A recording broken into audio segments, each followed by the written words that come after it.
দূরসঞ্চার নিগমের অ্যাডভাইজারি কমিটির আজ গুরুত্বপূর্ণ বৈঠকের আয়োজন করা হয়েছে আগরতলার কামান জমনি স্থিত বিএসএনএল দফতরে। পরিষেবার উন্নয়নে বিভিন্ন প্রকল্প যেন গ্রহণ করা হয় সে বিষয়টা নিয়েই হয় বিস্তারিত আলোচনা, যেখানে উপস্থিত ছিলেন সাংসদ বিপ্লব কুমার দেব।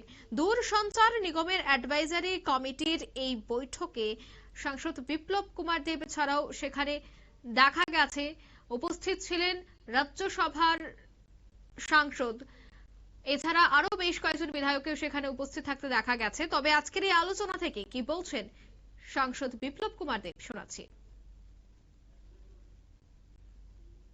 রাজ্যসভাতে এমপি আছেন কৃতি দেবী সিং দেববর্মা, উনি এখানে উপস্থিত নেই। উনিও একটা অ্যাডভাইজারি কমিটির অন্যতম মেম্বার। অভিষেক দেব রায় এমএলএ, অনুপবাবু আছেন হেডলাইন্স থেকে, উনিটার মেম্বার। আর বাকি অন্যান্য সদস্যরা রয়েছেন এখানে, জিএম রয়েছেন মিস্টার মিনা। তো রাজ্যের সর্বাঙ্গীন বিএসএনএল কাজকর্ম এবং আগামী দিনে কি কি কার্যযোজনা তা নিয়ে আলোচনা হয়।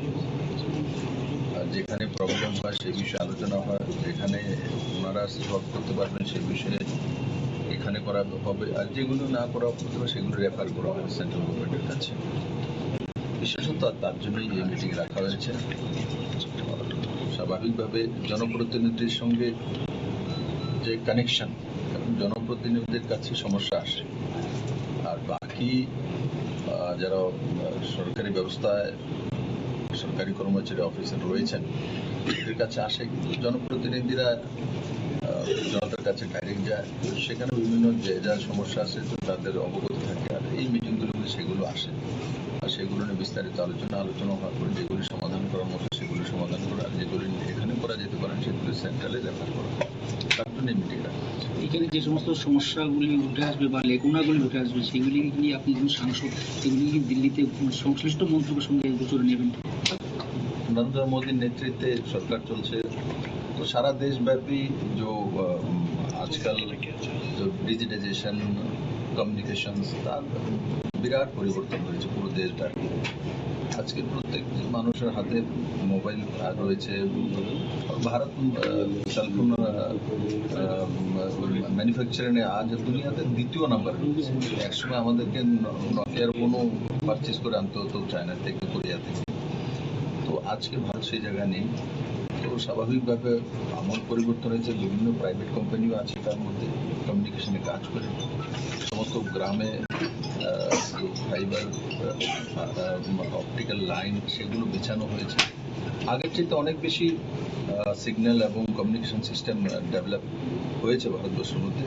আর তার কারণেই আপনারা দেখবেন ত্রিপুরাতে রেশনিং ব্যবস্থা অনলাইনের মাধ্যমে হয়, সেগুলো আগে ছিল না। আগে রেশন কার্ড নিয়ে যেতে হতো, এখন যে কোনো জায়গায় গেলে আপনাকে ওয়ান কার্ড ওয়ান নেশন আছে। ওয়ান কার্ড ওয়ান নেশন তবেই সাকসেসফুল হতে পারে যখন আপনি সমস্ত রেশন দোকানগুলো পস মেশিনের মাধ্যমে তার সঙ্গে সংযুক্ত হবে।